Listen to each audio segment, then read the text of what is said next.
So I feel like oftentimes when we see some of these, these horrible actions being committed by a particular country or government, some people have this tendency to view the population as somehow monolithic on that, right? Like, look what the Chinese are doing, or thinking that the Americans are all in on this war or that war. And obviously we see a lot of that in here with the Gaza war, with people blaming Israelis or random Jewish people on the actions of the IDF and the government, and on the other side you see people blaming all Palestinians or all Muslims because of the horrible, brutal actions of the Hamas terrorists. Blaming people for the actions of Hamas.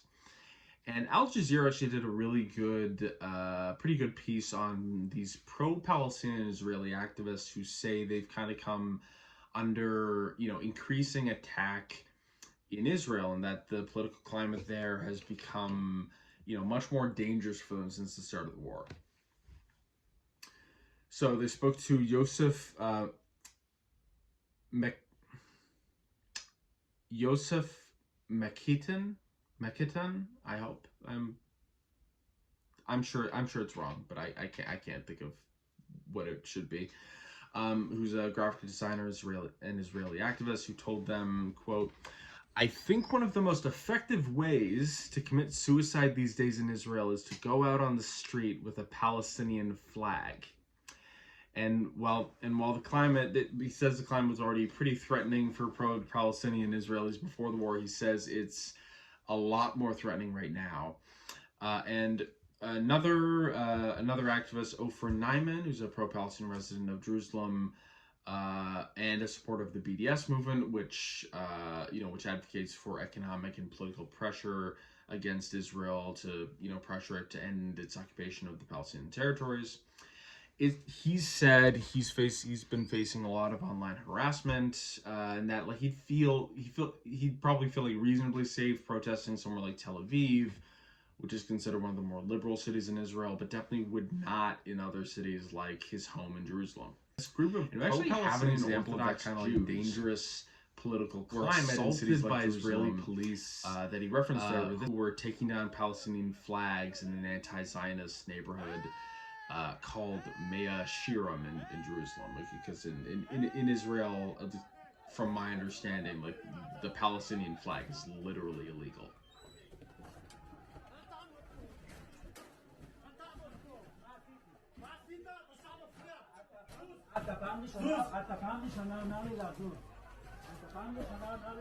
Pro-peace protests in Tel Aviv, where activists called for ceasefire and pushed for the release of hostages. On October 28th, there were actually these major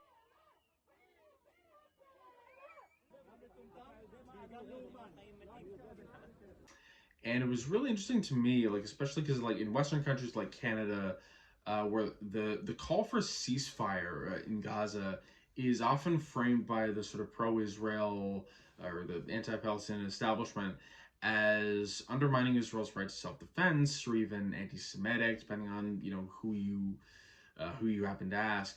And like the pushback there will often be like, how dare you, right? We can't stop the bombing because the hostages are still there. Whereas here in these Israeli protests, they're putting those two things together, right? We need a ceasefire so we can rescue the hostages. And it's a very interesting like aspect of this, the discourse of this whole thing, the way you see people in Israel acting versus how people in the West are acting. Like the Israeli population has been much more critical of like Netanyahu and the government and their approach to the war than the political establishment in a lot of Western countries has been. And you've actually had a lot of these families of the hostages be some of the most outspoken advocates for peace, because and calling for a ceasefire and supporting some of them supporting some kind of prisoner exchange.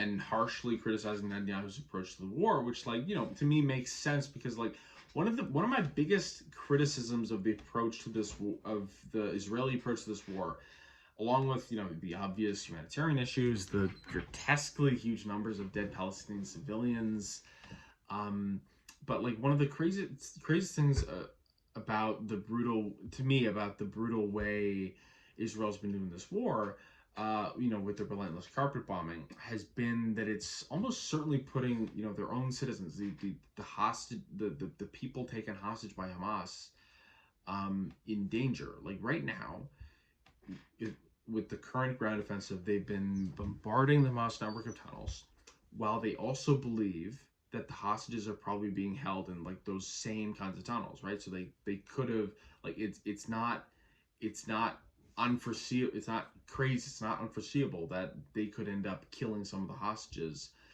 in their attempt to take out Hamas.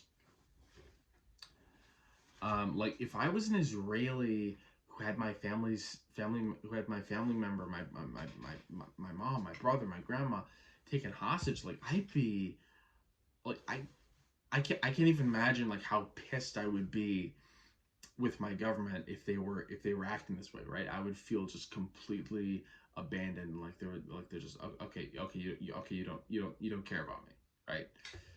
You don't care about my family. And some members of the Israeli government have actually been, like, surprisingly open about the fact that the hostages aren't really their top priority. Right? Like, Netanyahu wouldn't really admit that. I think he recently claimed, like, oh, no, we're trying. It's still a big priority for us. But, like, there was an Israeli cabinet minister who literally said the safety of the hostages, as well as the safety of, Gazan civilians, was, quote, secondary to the goal of wiping out Hamas. And there was another government representative who said their goal in Gaza was damage, not precision. And fairly recently, it was a group of hostage families called the Missing Families Forum that actually managed to meet with Netanyahu after these repeated public demands. And they've been really strongly criticizing questioning the government's plans in the ground invasion. They criticized them for seemingly not prioritizing the hostages and for the reckless bombing campaign. There was one family member that told The Guardian, why this offensive? There is no rush. Hamas wasn't going anywhere. And that family member favored swapping the hostages for the thousands of Palestinians, including Hamas militants who are being held in Israeli jails right now, right? So that's one of the ideas that's been floated, that, hey, what if there was some sort of exchange where, okay, we give you these, we give you your guys back, your prisoners, and we get the hostages back. And that's been very strongly, like, rejected by Netanyahu, by the Americans, etc. But yeah, so this person continues, quote, all the prisoners for all the hostages. And there's another family member, Shelley, who's 62, and was holding a placard that says all life matters. She echoed that sentiment, saying, quote, the government owes us. After they did not protect us, we should concentrate on the hostages. We should not eat or sleep until we bring them home. Hostages first. There is always time for war. And this reminds me of, like, an interesting aspect of this, where, like, very different from, like, what happened with after 9/11 with the Americans and Bush. And what I would kind of expect to happen in Canada, like, Netanyahu having this big national security threat with Hamas and this big war going on hasn't, like, helped Netanyahu's popularity. It's made it even worse because everyone blames him for his total inaction. And anyway, so this was I. Yeah, so another family member, Shirley, who's 56. Implored the Netanyahu's administration to prioritize the captives, saying, quote, it's a second Holocaust. Who knows what is happening to our babies? And they say the heavier the bombardment of Gaza, the more the relatives worried. It's been 3 weeks. We can't bear it anymore. And again, like, if your goal is to rescue hostages, you don't just indiscriminately carpet bomb the area they might be in, right? Like I saw one report that, and this is probably this was about a week ago. I'm sure it's outdated, and of course it's like difficult to get very clear numbers, but like that said, they'd had like 13 Hamas militants confirmed dead. This was at the time. There were I believe 7,000 Palestinian civilians dead. Now that number's at 9,000.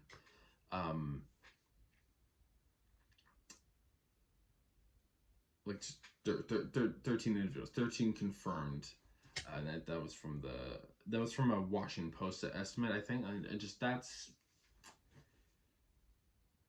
like, even if you like times that by 10, right? Say that's 100, that's 200, 300. Like, to me, that is like, we talk about the cost of war. That, to me,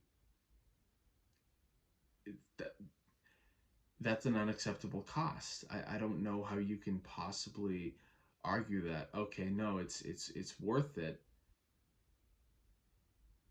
to kill almost 10,000 innocent Palestinians and to displace half their population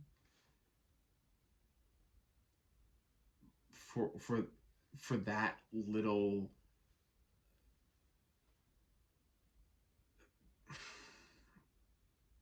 actually achieved, right? Like, you're gonna wipe out Hamas, like.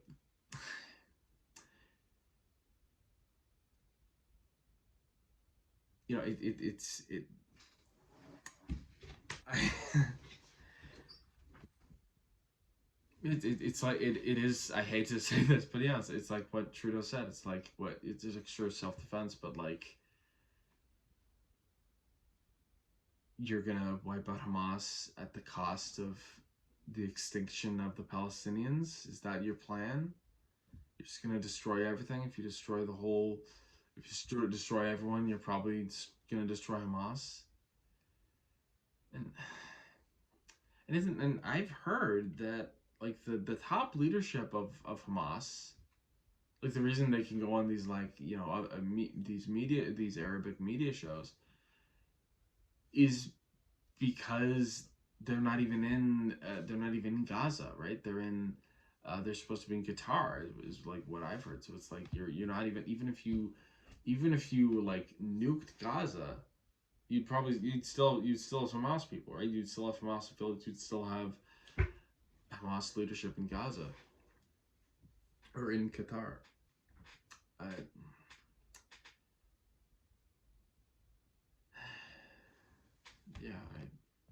And with like they estimated like 70% of the death toll.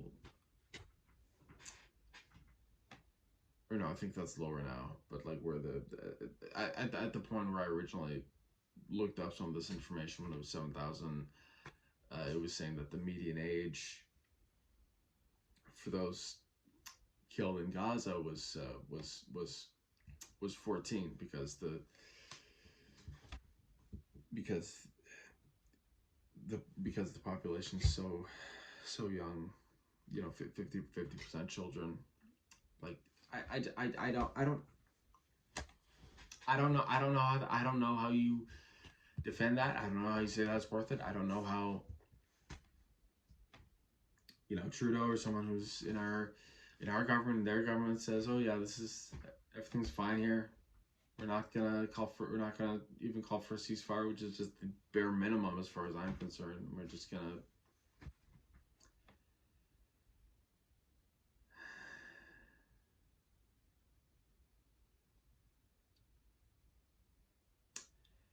I think I said this before, but like, I'm not convinced that like even wiping out Hamas in Gaza is something they can actually do. And there have been a lot of military experts, national security experts, former Israeli soldiers who've come out and said, like, they don't think that's a realistic goal. They don't think that's something they're actually gonna be able to accomplish. And I've seen many people like I need to calm down. I need to. But people like Bassam Youssef, who's on Piers Morgan recently, who like he doesn't even believe their point is Hamas at this point. That the point is literally just ethnic cleansing and trying to get rid of as many Palestinians and Gazans as they can, and get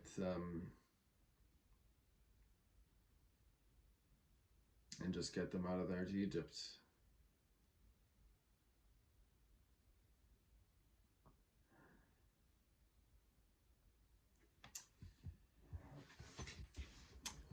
One thing I have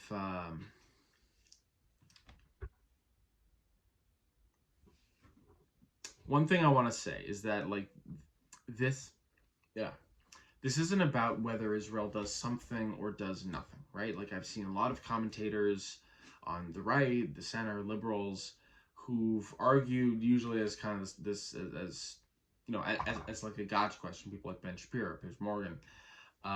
What is Israel supposed to do? If not this, then what?